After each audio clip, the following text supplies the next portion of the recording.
तुम्ही इतकी वर्ष सभागृहात राहिलंय, तुम्ही चर्चा बघितलंय. एक ज्याला आपण वरचं सभागृह म्हणतो, ज्येष्ठांचं सभागृह ते आहे, तिथं आता त्या लेव्हलची चर्चा होते का, त्या लेव्हलची मुद्दे येतात का? आणि ज्या स्तरावर म्हणजे आता सध्या सभागृहात किंवा समोरही राजकीय आरोप प्रत्यारोप ह्याला खूपच महत्त्व आलेलं आहे. तर कुठंतरी आता उपसभापती म्हणून तुम्हाला तुमची जबाबदारी वाढली? नक्कीच वाढलेली. आणि दर्जा तो महत्वाचा एक विषय आहे. कारण BT देशमुख पासून मी तर गडकरी साहेबांना बघितलेलं आहे, दिवाकर रावतेजी साहेबांना बघितलेले आहेत, अनेक लोकांची नावं घेण्यासारखी आहे, दोन्ही बाजूला आपण बघितले.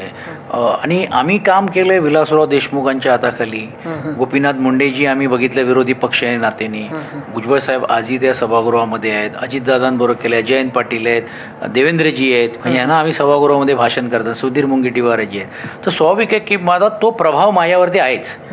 आणि म्हणून ते दर्जेदार म्हणजे आउट ऑफ वे न जाता, दिशाहीन न होता आणि काही वेगळे एजेंडाज न ठेवता सामाजिक त्याच्यामधली जी हेतू आणि ज्या अपेक्षेतून लोकांनी आपल्याला प्रतिनिधित्व करायला पाठवलेलं आहे ते ठेवण्याचं काम करीन. आणि आता विरोधकाची संख्या कमी आहे म्हणून विरोधकांना बोलूच द्यायचं नाही असं ज्यावेळी सत्ताधाऱ्यांकडनं झालं, तर मला असं वाटतं तो अंकुश पण ठेवण्याची जबाबदारी माझ्यावर राहिली. आणि म्हणून तुम्ही बघितलं असेल की उपसभापतीची खुर्ची आजही विरोधी पक्ष नेत्याच्या बाजूला असते.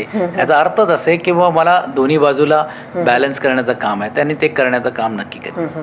खरं तुम्ही ना 1 महिना आधी किंवा म्हणजे खरं तर आत्तापर्यंत 1 आठवड्या आधीपर्यंत तुम्ही ज्यांच्या विरोधात बोलत होते त्यांच्या बाजूनं आज तुम्हाला कुठंतरी बोलायचंय, सभागृहात नाही पण बाहेर पक्ष. पण अजिबात नाही, किती नाही, अजिबात नाही. मला असं वाटतं जिकडे योग्य असेल तिकडे योग्य बोललं जाईल आणि जिकडे नसेल तर मी सूचना देऊ शकतो, विनंती करू शकतो, मार्गदर्शन करू शकतो. जसा पावसाचा विषय आता आपण घेऊन बसतोय, तर मी स्पष्ट सांगितलं की प्रशासनांनी मॉनिटर करण्याची जिकडे जबाबदारी आहे ती केलीच पाहिजे.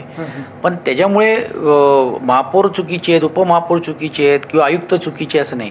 तो कॉन्ट्रॅक्टर आहे, ते करायचं काम काय BMC किंवा महापौर करत नाही, पण त्याच्याकडे करून घेणं ही जी त्या संबंधी अधिकारीची जबाबदारी ती आहे. तर म्हणून मला असं वाटतं जिकडे योग्य असेल राज्यामध्ये तर योग्य आपण बोललं पाहिजे. जिकडे अयोग्य होत असेल तर आपण त्यांचं पण देखील प्रश्न विचारला पाहिजे. असं उदाहरण असेल बॉम्बे गोवा हायवेचा विषय निघाला परवाशी, तर मी सूचना केली की तुम्ही तातडीने बैठक घ्या, आता गणेशोत्सव येणार आहे, मग त्यात दखल तुम्हाला घ्यायला पाहिजे. काल संयुक्त कृती समितीचा मोठा मोर्चा होता, मी चेअरवर नव्हतो, मला लक्षात आलं, मी लगेच आलो आणि त्यांना सांगितलं की नाही तुम्ही त्या शिष्टमंडळ भेटा, ते सकाळी 11 वाजल्यापासून संध्याकाळी 5 वाजता झाली, कोणी दखल घेत नाही, तर तुम्ही दखल घ्यायला पाहिजे. तर अशा अनेक गोष्टी ज्या आहेत त्या अन्वयाचा वापर योग्य पद्धतीने सर्वांना विश्वासात घेऊन, म्हणजे लगेच आल्यानंतर एकच बाजू बघतोय अशातला भाग नाही आणि एका चष्म्यामधून नाही, एकाच चष्म्यामधून दोघांना समान न्याय कसं देता येईल आणि दर्जेदार चर्चा. जसं तुम्हाला मी उदाहरण सांगतो, परवाच दिवशी निनोच्या जो असलेला याच्यामुळे जो पावसाचा पुढे गेला, 1 तास लक्षवेधी तिकडे चालवली आणि मंत्री महोदयांना पण वाढवता किती वेळ तुम्ही चालवणार. पण आमच्या दृष्टिकोनातून ते प्रश्न आणलेच पाहिजे, कारण शेवटी तो शेतकरी आशेवर बघतो की आमच्यासाठी कोण बोलतोय की नाही, भांडतोय की नाही, आणि त्यांच्या मनामध्ये काही शंका आहे. जे लोकप्रतिनिधी बोलल्यानंतर सरकारच्या मोठी भूमिका काय ही लोकांपर्यंत हा माध्यम आहे तो जातो. नक्कीच. आणि असं हो ही मला वाटतं महाराष्ट्राची आशा पण आहे आणि प्रार्थना पण आहे. आता शेवटाकडे येते आणि त्याला अगदी रॅपिड फायर जरी नाही तरी पटकन काही उत्तरं तुमच्याकडनं मिळावी ही अपेक्षा आहे. तुम्ही महाविकास आघाडीत जे पक्ष आहेत त्यात 2 नेतृत्वांच्या हाताखाली तुम्ही काम केलेलं आहे.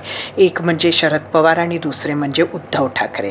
त्या दोघांच्या नेतृत्वात तुम्हाला काय समान धागा दिसला, एखाद वाक्यात सांगा. एक तर कसं आहे, ते इमोशनली अटॅच्ड असतात, म्हणजे उद्धवजींचा पण स्वभाव जो असेल तो एकदम अटॅचमेंट त्यांचाही असतो. पवार साहेबांचा पण तसं देखील तो अटॅचमेंट, आणि एकदा त्यांनी कार्यकर्त्याला घडवायचं ठरवलं तर मग ते पुढे पाठी बघत नाही, एक गोष्ट नक्कीच आहे. पण अर्थात पवार साहेबांची तुलना ही कुठच्याच नेत्यांबरोबर होऊ शकत नाही. या 2 नेत्यांमधला सर्वात मोठा फरक काय वाटला पक्षामध्ये काम करत असताना? कसं आहे की पवार साहेबांचा काय म्हणतात त्याला, ॲडमिनिस्ट्रेटिव्हली एकदा त्यांनी जर निर्णय घेतला मग ते कोणी बदलू शकत नाही.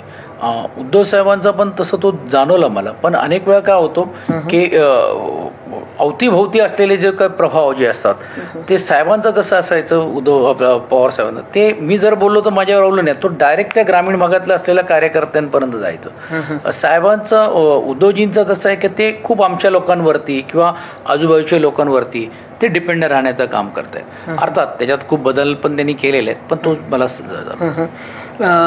वरळी हा तुमचाही मतदार